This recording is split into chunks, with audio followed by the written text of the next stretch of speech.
Assistant Secretary of State Joel Rubin joins us to further this conversation. Joel, concerning news this Wednesday, how will losing top Ukrainian officials impact this war?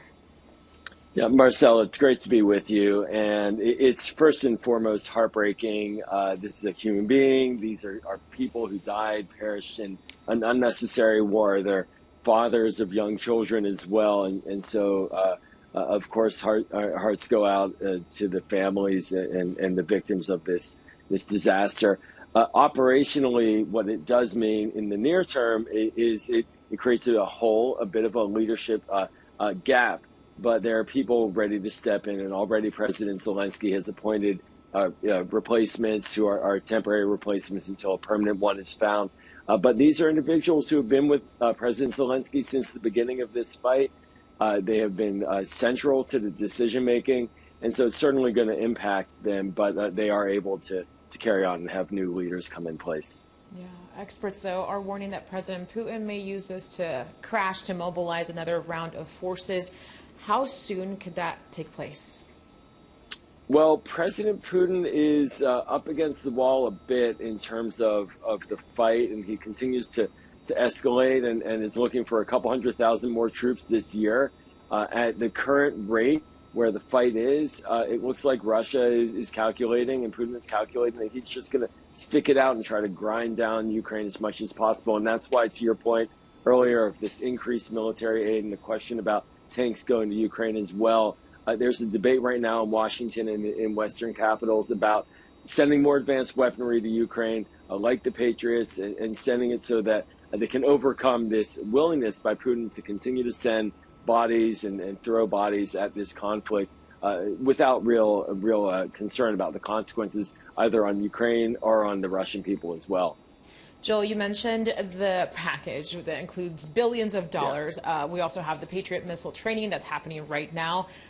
How much progress are we going to be seeing with Ukraine? Have we been seeing progress in Ukraine right now with this help that they're receiving from the West?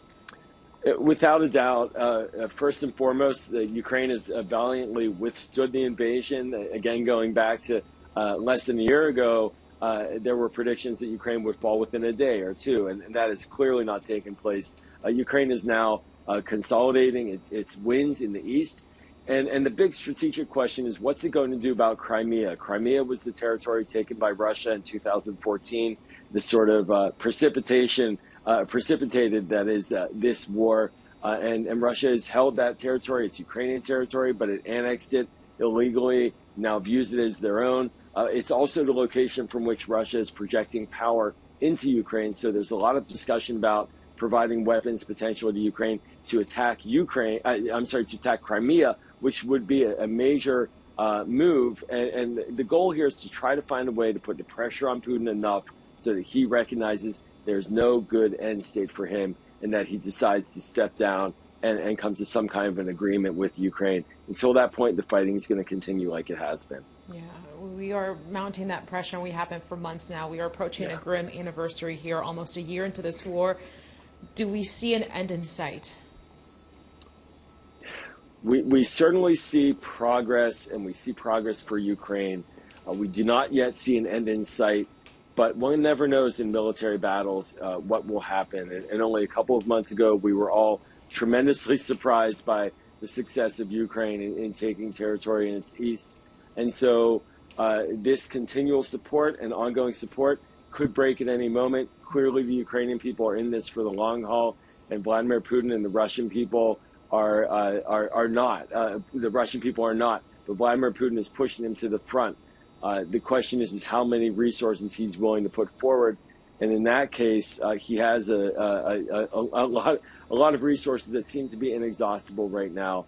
So I do fear that we're going to continue to see this drag into 2023 for a significant amount of time, certainly into the spring, when we'll see fighting begin to intensify once again. Yeah, we're going to have to wait and see. Joel Rubin, again, thank you so much for your expertise here on our show. We appreciate your time. Thanks, Marcel. We're going to be right back after a quick break.